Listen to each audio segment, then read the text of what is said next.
오늘 평화의 도구로 써주소서라는 제목의 말씀 전합니다. 1914년 1차 세계대전이 한참일 때의 일입니다. 영국군과 독일군이 몇십 미터를 마주하고 서로 참호를 파고 그 안에 들어가서 서로에게 총을 쏘며 전쟁을 하고 있습니다. 그 치열하던 전투의 현장에도 겨울이 찾아오고 어느덧 12월 25일 성탄절이 되었습니다. 독일군 참호에서 성악을 전공하고 이 가수로 활동하던 군인 한 명이 갑자기 캐롤 찬송을 부르기 시작했습니다. 그러자 몇십 미터 떨어진 영국군 참호에도 그 소리가 들리는 거예요. 영국군도 그 찬송을 따라 부릅니다. 그때 그들이 함께 불렀던 찬양이 고요한 밤 거룩한 밤, 또 참 반가운 성도여 같은 캐롤이었대요. 그때 한 독일 병사가 용기를 내서 참호 밖으로 몸을 내밀고 성탄 트리를 보여줍니다. 모두 깜짝 놀랐지만 정작 아무도 그에게 총을 쏘는 사람이 없었습니다. 왜요? 우리가 사실 같은 하나님의 가족이구나. 찬양을 부르면서 그들이 깨달았던 거예요. 그제서야 양측의 병사들이 비무장지대로 참호 밖으로 올라와서 서로 악수를 하고 포옹을 했습니다. 크리스마스에는 선물을 나누잖아요. 준비된 게 뭐 있어요? 계급장 떼서 서로 나누고, 군대 모자 서로 바꿔 쓰고, 술, 담배를 서로 교환하면서 우정을 나누고, 중간에 버려져 있던 전우들의 시신을 거두어 매장을 했습니다. 그리고 여러분, 남자들이 친해지면 뭐 하는 줄 아세요? 축구합니다. 그때 독일이 영국을 3대2로 이겼대요. 그런데 지금까지도 영국이 마지막 독일의 골이 오프사이드라고 주장을 하고 있답니다. 남자들이 참 지기 싫어하죠. 그리고 마지막으로 같이 기념사진을 이렇게 찍었습니다. 성도 여러분, 어떤 사람은 사람들을 선동해서 전쟁을 일으키는 사람이 있는가 하면 어떤 사람은 그 전쟁 속에서도 평화를 이루어내는 사람이 있습니다.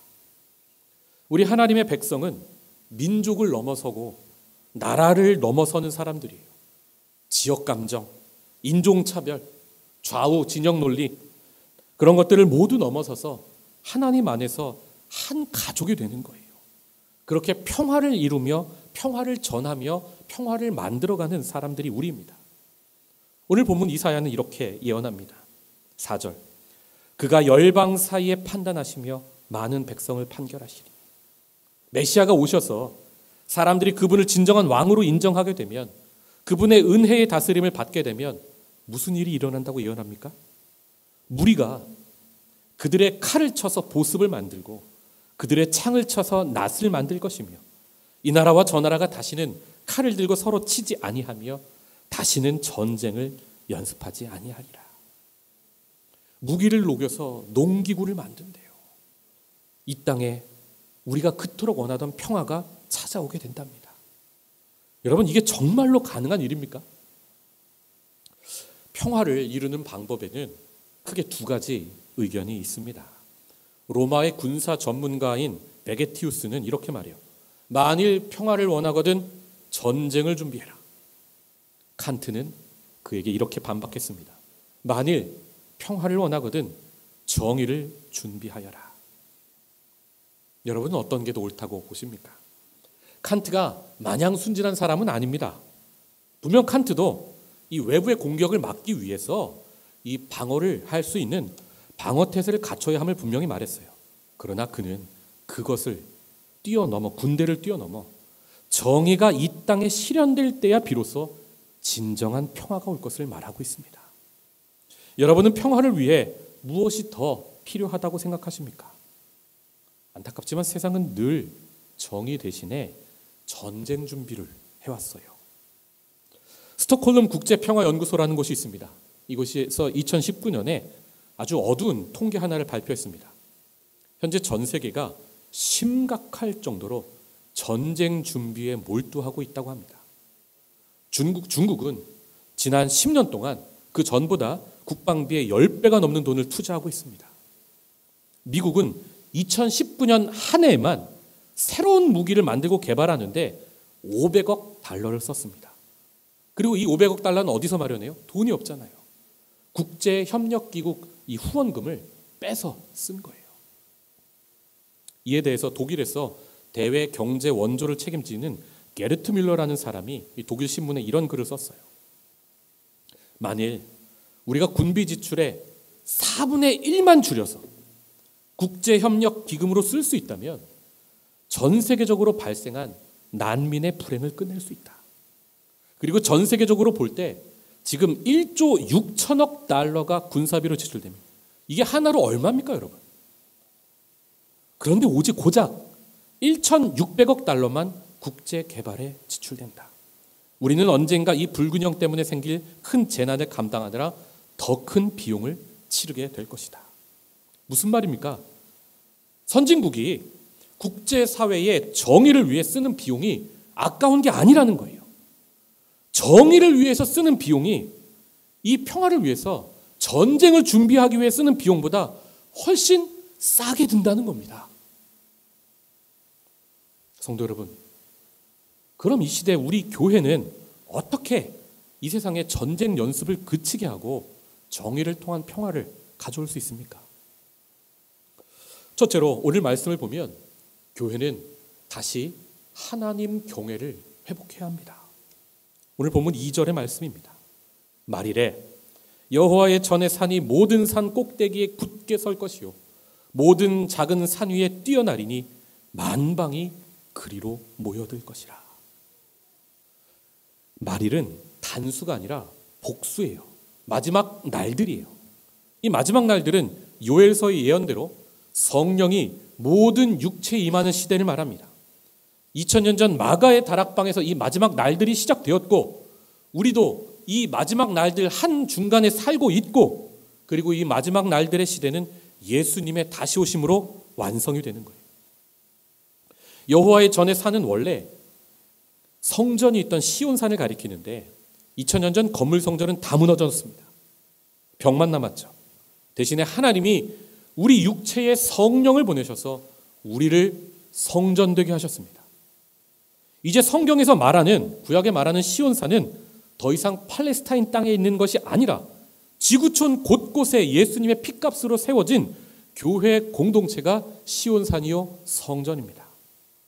그러니까 여러분 팔레스타인에 홍해 보러 가고 예수님 그 흔적들 찾으러 가고 하는 거요. 성지순례라고 부르시면 안 돼요.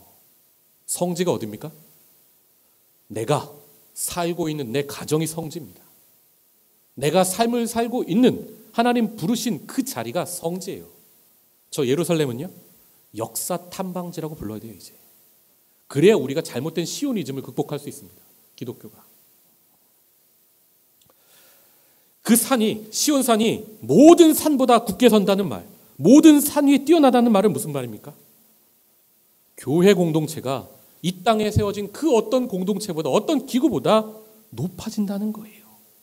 사람들이 그런 교회에 모여 높으신 하나님을 우러러보며 경외하게 된다는 말씀입니다.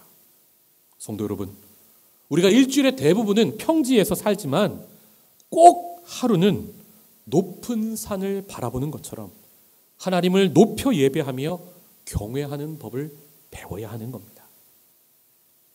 2015년에 한 심리학자가 흥미로운 실험을 하나 했습니다. 90명의 대학생들을 나무가 아주 높게 솟아있는 울창한 숲으로 데려갔어요. 그중 절반의 학생에게는 고개를 들어 1분간 눈앞에 있는 200피트가 넘는 높은 나무를 올려다보게 했고 나머지 절반은 저기 멀리 있는 그냥 건물을 바라보게 했습니다. 그리고 1분 후에 설문조사를 했어요. 이 설문조사하는 과정에서 실수로 교수가 펜을 똑 떨어뜨립니다. 여러분, 이 실험의 진짜 목적은 설문의 내용에 있지 않습니다. 펜을 떨어뜨린 사람을 학생들이 얼마나 도와주는지 관찰하는 게 실험의 목적이었어요. 결과가 어땠는 줄 아십니까? 고개를 높이 들어서 높은 나무를 바라본 경험을 한 학생들이 저기 멀리 있는 도시를 이렇게 똑같은 눈 높이에서 바라본 학생들보다 훨씬 더 남을 잘 돕고 친절했대요. 이 실험 결과를 보고 심리학자가 이렇게 말해요. 경이적인 경험을 한 사람일수록 사람이 아니라 높은 경외심을 가진 사람일수록 자신의 중요함에 덜 집착하게 된다. 그래서 좀 더 넓은 마음으로 살아가게 된다 말했습니다. 기독교의 예배가 이와 같은 거예요. 높은 나무 아래에 서서 한참 동안 나무를 올려다보는 것과 같습니다. 그러면 누가 더 조금 높냐? 누가 더 조금 더 빠르냐? 누가 더 조금 잘났냐? 세상에서 그렇게 투닥투닥 다투며 살다가도 높으신 하나님 앞에 나와 하나님을 바라보며 경외심에 사로잡히게 됩니다. 그때 우리가 깨닫는 것이 내가 지금까지 도토리 키재기를 했구나 하며 욕심을 내려놓게 된다는 거예요. 그렇습니다. 진정으로 하나님을 경외하는 사람이 자기가 작은지 큰지 자기의 그 큼에 집착하지 않게 되고 그제서야 사람은 이웃을 도우며 친절을 베풀며 살 수 있게 된다는 말씀입니다. 성도 여러분, 온 우주에서 진정 높으신 분은 하나님 한 분이십니다. 사람은 그 누구도 높지 않아요. 우리는 왕 같은 제사장으로 모두 다 같은 신분이고 우리의 높은 머리는 예수 그리스도 한 분밖에 없습니다. 그러니까 교회가 정말로 하나님을 경외하면 싸울 수 없어요. 싸움이 나도 하나님을 예배하면 높은 나무를 바라다 보는 것처럼 경외하게 되면 싸움이 그쳐지게 되는 겁니다. 한 교회에서 어떤 분이 그랬대요. 교회에 보면 이렇게 쫙 담임 목사 누구, 원로 목사 누구부터 담임 목사, 그 다음에 부목사, 그 다음에 전도사, 교육전도사, 그 다음에 원로 장로님, 장로님, 권사님, 안수집사님, 서리집사 이렇게 순서가 나오잖아요. 어떤 분이 이걸 보고 숨 막혀서 목사님, 장로님, 교회가 다 똑같은데 만인제사장인데 왜 교회에 이렇게 서열이 있습니까? 따졌대요. 그때 한 장로님이 지혜롭게 이런 말씀을 하셨답니다. 이거는 서열이 아니고 이 직분은, 이 순서는 순교할 순서입니다 라고 말씀을 하셨대요. 마음이 묵직하죠. 교회 안에 신분이 없습니다. 직분이 있을 뿐입니다. 사람이 분쟁을 그치고 평화를 얻을 방법은 높은 산을 올려다보는 것처럼 하나님을 경외하는 것에서부터 시작한다는 말씀이에요. 또 무엇이 전쟁을 그치게 하고 평화를 가져올 수 있습니까? 둘째로 교회는 이웃사랑, 하나님 사랑을 선포해야 합니다. 이 시대는 이웃을 사람으로 보지 않아요. 나 좀 다르고 내가 싫으면 벌레 취급을 합니다. 자기들이 혐오하고 불쾌한 대상을 일컬어 이 한자로 벌레 충자를 써서 충이라고 불러요.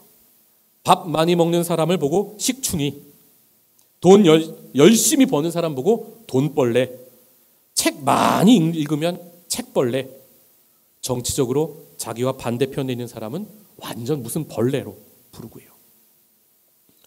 100여 년 전에 이런 시대를 예언한 소설가가 한 명 있었습니다. 프란츠 카프카는 그의 소설 변신에서 이렇게 말했습니다. 어느 날 아침 그레고르 잠자가 불안한 꿈에서 깨어났을 때 그는 침대 속에서 한 마리의 흉측한 갑충으로 변해 있는 자신의 모습을 발견했다. 돈이 최고인 자본주의 사회에서 인간은 더 이상 인간이 아니고 도구죠. 돈을 더 못 벌거나 혹은 돈을 많이 쓰지 못하면 인간으로 여겨주지 않는 세상. 다수의 논리에 따르지 않으면 인싸가 되지 못하면 아싸 취급하고 벌레 취급해버리는 세상. 카프카는 100여 년 전에 이런 세상을 예언했는데 우리가 정말로 그런 세상을 살고 있습니다. 오늘 이사야는 하나님의 백성을 통해 그런 세상이 치유받을 것을 예언하고 있어요. 3절의 말씀 우리 한 목소리로 읽어보겠습니다. 시작. 많은 백성이 가며 이르기를 오라 우리가 여호와의 산에 오르며 야곱의 하나님의 전에 이르자. 그가 그의 길을 우리에게 가르치실 것이라. 우리가 그 길로 행하리라 하리니 이는 율법이 시온에서부터 나올 것이요 여호와의 말씀이 예루살렘에서부터 나올 것임이니라. 아멘. 교회는 하나님의 성전이죠. 율법을 선포하고 하나님의 말씀이 흘러나오는 곳이에요. 예수님은 그 구약의 613가지 율법을 두 가지로 요약해 주셨어요. 하나님 사랑, 이웃 사랑. 그런데 바리새인들도, 당시 유대교인들도 이 사실을 알고 있었거든요. 그런데 당시 바리새인들은 하나님을 사랑한답시고 이웃을 미워하기 시작했어요. 왜요? 하나님을 사랑하지 못하고 우상을 사랑하다가 남유다가 쫄딱 망했잖아요. 그러니까 이제는 철저히 하나님을 사랑해야 한다며 10계명 중에 1계명부터 4계명, 하나님 사랑 계명에 목숨을 걸었습니다. 그리고 그 계명을 지키지 못하는 사람들을 이웃이라 부르지 않고 죄인이라고 부르기 시작했어요. 제6계명부터 제10계명, 이웃사랑을 잃어버렸던 거예요. 그런데 이 교회는, 예수님을 가장 가까이에서 봤던 사도 요한은 유대교하고 정반대의 말을 합니다. 너희가 눈에 보이는 이웃을 사랑하지 못하고 눈에 보이지 않는 하나님을 사랑한다고 말하는 건 거짓말이다. 기독교의 가르침이 무엇입니까? 유대교의 거꾸로 버전입니다. 하나님의 형상인 이웃을 사랑하고 친절히 대하는 것, 그것이 바로 보이지 않는 하나님을 사랑하는 것이다 라는 가르침이에요.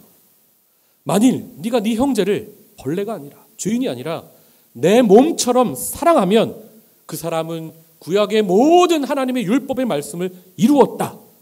이것이 기독교의 가르침입니다.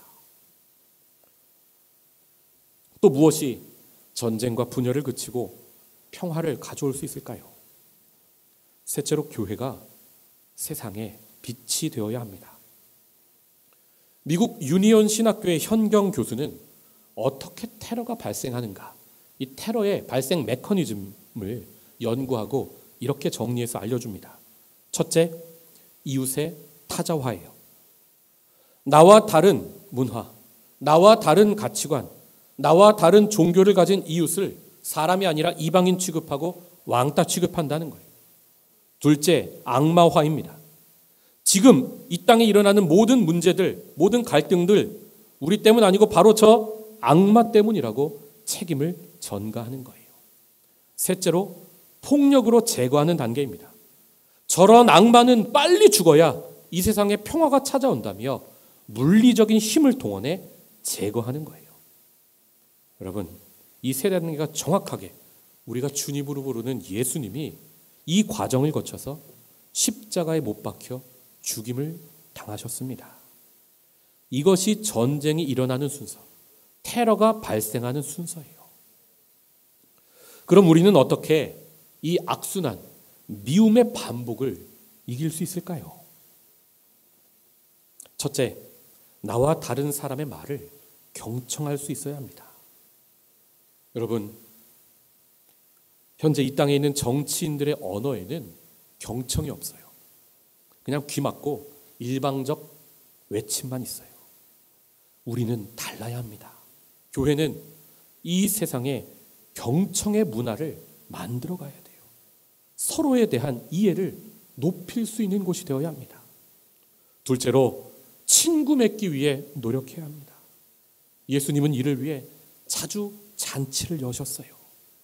죄인이라고 정죄당하고 벌레 취급당하던 이와 함께 밥을 먹으며 그들의 친구가 되어주셨어요.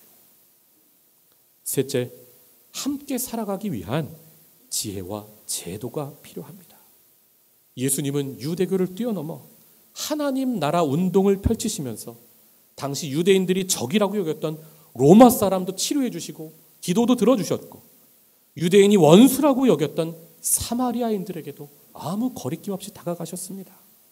또 섬기는 자가 큰 자다 말씀하시며 그 당시에 만연한 신분제의 차별을 반대하셨어요. 바울은 어떻습니까? 남자의 재산 목록 1호로 여겼던 여성, 사람으로 보지 않았던 아내도 교회에서 동등하게 사람으로 받아주지 않았습니까? 노예도 동등한 형제로 받아주지 않습니까? 그렇게 교회는 그 시대에 제도로 깊게 뿌리 박힌 차별을 뛰어넘는 사랑 실천의 공동체였던 거예요. 오늘 본문은 이렇게 말씀합니다. 5절.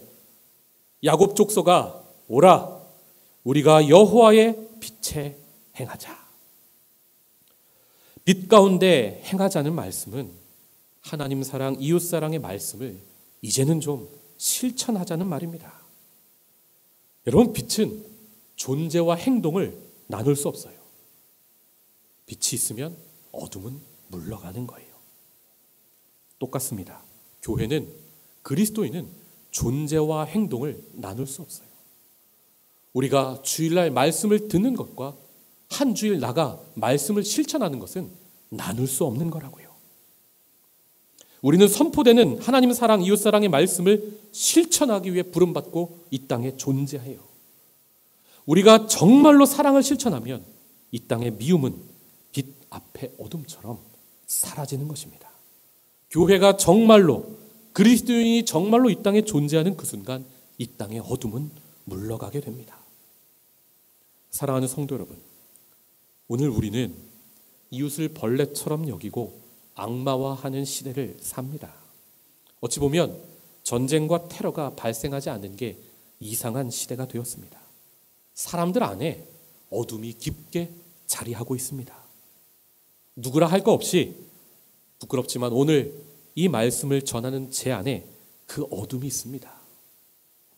말씀을 듣고 있는 여러분 안에 그 깊은 어둠이 자리 잡고 있습니다. 그러니 이제 나부터, 우리부터 여호와의 빛 가운데 살아갑시다. 어두운 세상을 조금이라도 밝히며 삽시다. 세상이 너무 어두워서 앞이 보이지 않는다고, 하나님이 어디 있냐고, 도대체 하나님이란 분 어디 계시냐고 이 세상이 따지고 물을 때 당신이 찾으시는 하나님 바로 우리 안에 계신다고 담대히 말할 수 있는, 오늘 이사야가 2장에 예언하고 있는 그런 교회 한번 세워봅시다. 그런 이 땅의 교회들을 통해, 자기를 갱신해내는 교회들을 통해 사람들이 칼과 창을 녹여서 농기구를 만들고, 그렇게 다시는 전쟁을 연습하지 않고 하나님의 말씀, 하나님의 정의 안에서 살아가는 평화를 이루어내는 그런 세상이 올 줄로 믿습니다. 끝으로 제가 참 좋아하는 프란치스코의 평화의 기도를 함께 드리며 설교를 맺겠습니다. 시작. 주님, 저를 당신의 도구로 써주소서. 미움이 있는 곳에 사랑을, 다툼이 있는 곳에 용서를, 분열이 있는 곳에 일치를, 의혹이 있는 곳에 신앙을, 그릇됨이 있는 곳에 진리를, 절망이 있는 곳에 희망을, 어두움에 빛을, 슬픔이 있는 곳에 기쁨을 가져오는 자 되게 하소서. 위로받기보다는 위로하고, 이해받기보다는 이해하며, 사랑받기보다는 사랑하게 하여 주소서. 우리는 줌으로써 받고 용서함으로써 용서받으며 자기를 버리고 죽음으로써 영생을 얻기 때문입니다. 아멘. 기도하겠습니다.